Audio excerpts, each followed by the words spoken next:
Welcome to the Virtual Firearms Association. We're in the virtual range again today discussing how to negotiate with a threat. This one should be interesting. Let's discuss.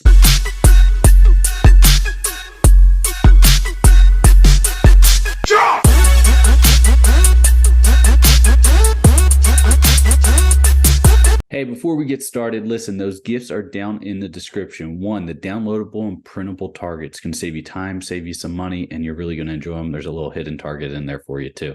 Additionally, if you have some training you want to do and you don't want to break the bank to do it, take our free training, Basic Pistol and Marksmanship Training. It's going to walk you through everything you need to know if you're getting started, if you're experienced and you've been shooting for a while. There we go. It will have more in there for you too. And there's a marksmanship component that will just teach you to never miss again. There's some hidden bonuses in there too. Now, how do you deal with a threat, right? Or how do you negotiate with a threat? And people's minds just blew up, right? Because everyone's saying you don't negotiate with a threat, you eliminate a threat. That's not always the case, right? And there's a couple of reasons why that is. First and foremost is you may not have the capabilities at that point in time to deal with a threat, right? Ultimately, some people have heard this called de-escalation, right? Preventing this situation from escalating any larger, right? There's a good concept out there that I'm going to get into. I'm not going to drop it on you just yet, a little bit later here in the video, but there's a good concept out there where it helps you determine when to use, personal protection, when to use deadly force, when to make that call, and are you legally covered if you make that call?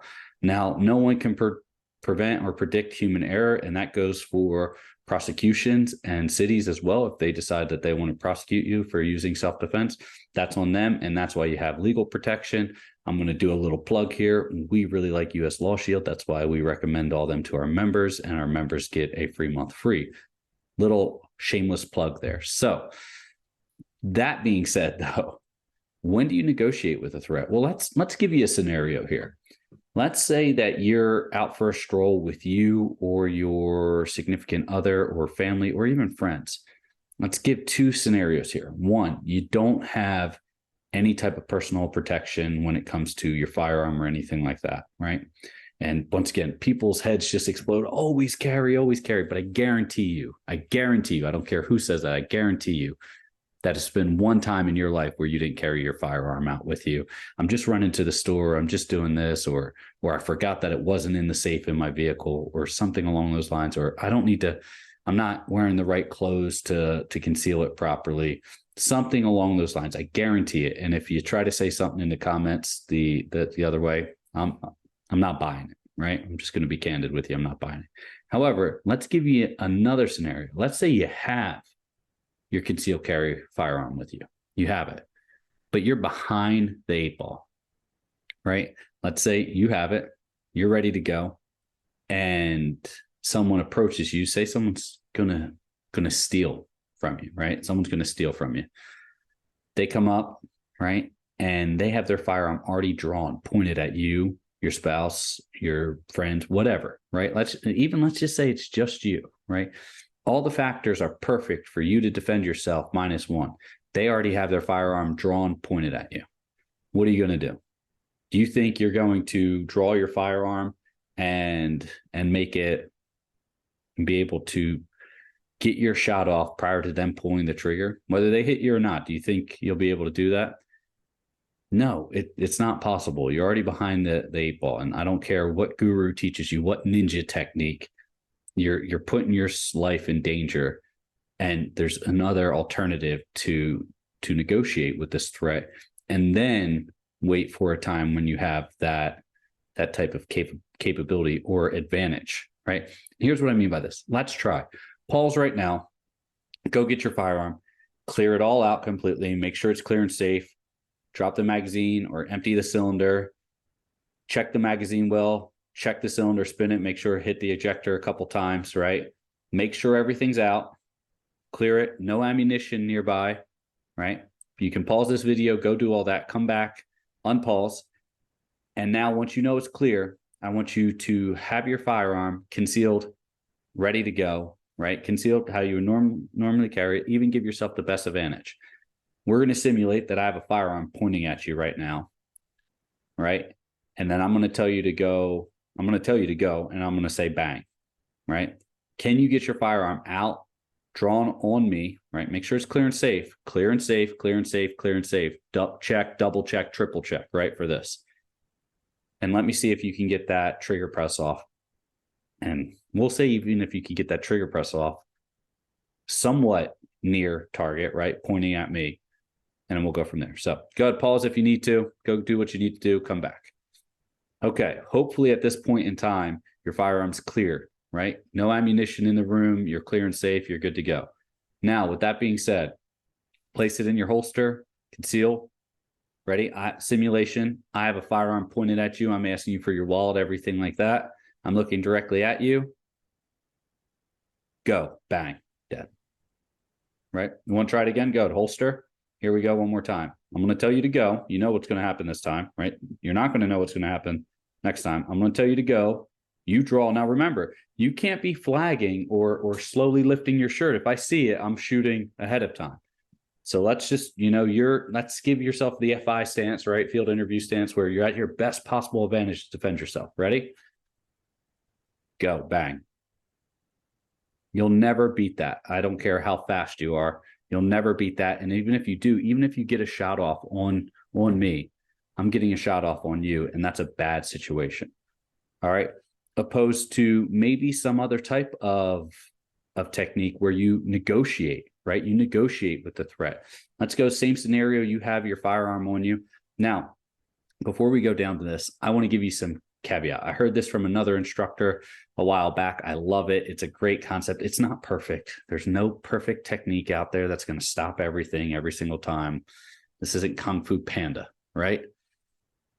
You're going to go out there, and it's the Shark Tank technique or Shark Tank theory, right? If you drop your watch, your wristwatch or whatever, in a shark tank, right, with hungry, ravenous sharks, would you jump in after it? Now, some of you are saying, oh, it's my grandfather's watch, or and yeah, I would. And I'm not, you do whatever you have to do. I'm just saying, theory-wise, compare a watch. Now, you drop your child or your spouse. I'm sorry, you don't drop, but they fall into a shark tank, right? You're going to go in after them, right? You're going to go in after them.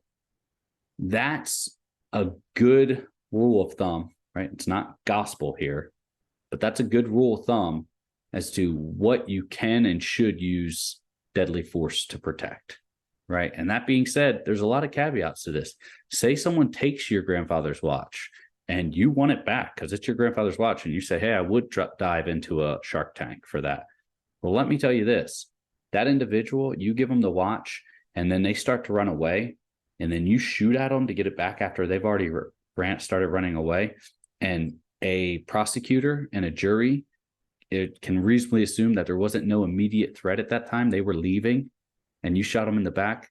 You're going to jail, right? You're going to jail. You're going to jail for a long time for murder, right? There's a lot more to this than just being proficient with a firearm. And as we saw in the last technique, it doesn't matter how proficient you are. If you're behind the 8-ball, right? If you're, a little pun here, if you're behind the draw, someone's already drawn out on you, right?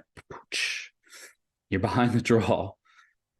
At that point in time, it might be best to negotiate. And I'm not telling you not to use self-defense. That's not what I'm saying here. What I'm saying is, if there's a time where you can find that they're distracted, right? It's that old technique you would see people say, oh, drop your wallet, right? Drop your hand. They're robbing you. Give them your wallet, but drop it on the ground. And sure, if that works, I'm not condoning any of these techniques here, right? I'm just saying there's a time to negotiate. If you're behind the draw, that's a good time to negotiate. And that's just one what if scenario. And there's always a million what if scenarios, but that's just one of them right there.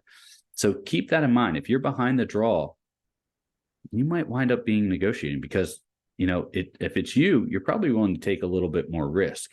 But if it's your spouse and your children or another loved one there, you might not be able to, or you might not be willing to take as much risk for the sheer fact that if they miss you, they might hit that So a lot of consideration here, right? A lot of consideration. There is a time to negotiate with the threat.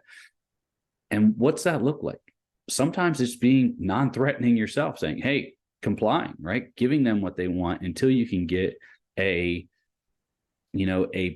advantage, right? Until you can get that advantage or that situation. Maybe it's an offline advantage, something along those lines. I'm not talking about the advantage of they're running away and you're shooting them in the back. That's not what I'm talking about, right? And there's a fine line. I'm not drawing it all out for you. This is not to be construed as legal advice right now. This is just merely meant to open your eyes up and give you some training into the aspect of, hey, just because you carry a firearm and someone poses an immediate threat to you doesn't mean you're always going to be able to use that firearm. And if you do, it may cost you or someone else something dear. So keep that in mind. This is the point in time where you say, hey, yeah, here's my watch, here's my wallet. Shark Tank test is, are you going to jump in your wallet or jump into a Shark Tank after your wallet?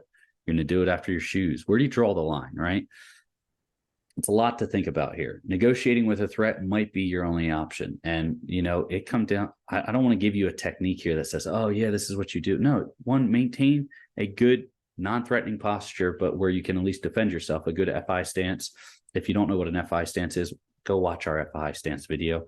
But that might be a good way to do it, so that you can protect yourself just in case this person becomes a threat. And I know other people are out there saying, well, this person's an immediate threat. You don't know if you comply, if they're still not going to hurt you. I agree, right? I'm not saying that, but I'm trying to tell you is the longer you prolong this situation where they're not hurting you, is the more time that you have for them to make a mistake and you may be able to escape. And if you can escape, always escape first, right?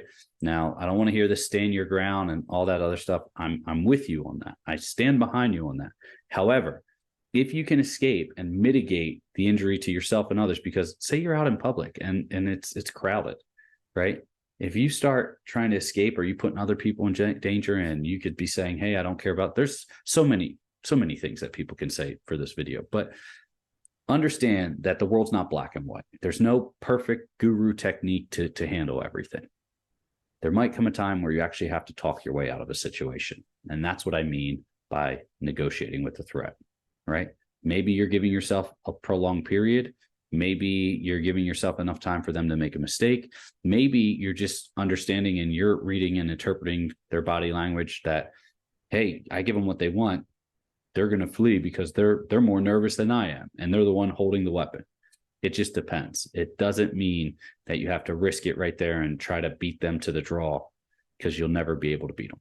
All right. Keep that in mind. I hope this helps. I hope this allows you to start thinking more in depth about this type of stuff when it comes to your personal and public safety. Now, those gifts are down in the description. Remember, downloadable, free, and printable targets, right? Take them as a gift. Additionally, if you're getting into this, or even if you're into firearms already, we have a free online course. It's a free course. It's valued at $100. You can take it right now. Just go in there, sign up for it. It's not even going to ask you for a credit card, and take our Basic Pistol and Marksmanship Course. It'll give you etiquette for if you're new to firearms. It'll give you some hidden bonuses for marksmanship. If you've been around for a while and you might say, hey, this fixed my down and left shooting, or my down and right shooting, or my inaccuracy. Keep that in mind. Stay safe. I'll see you next time.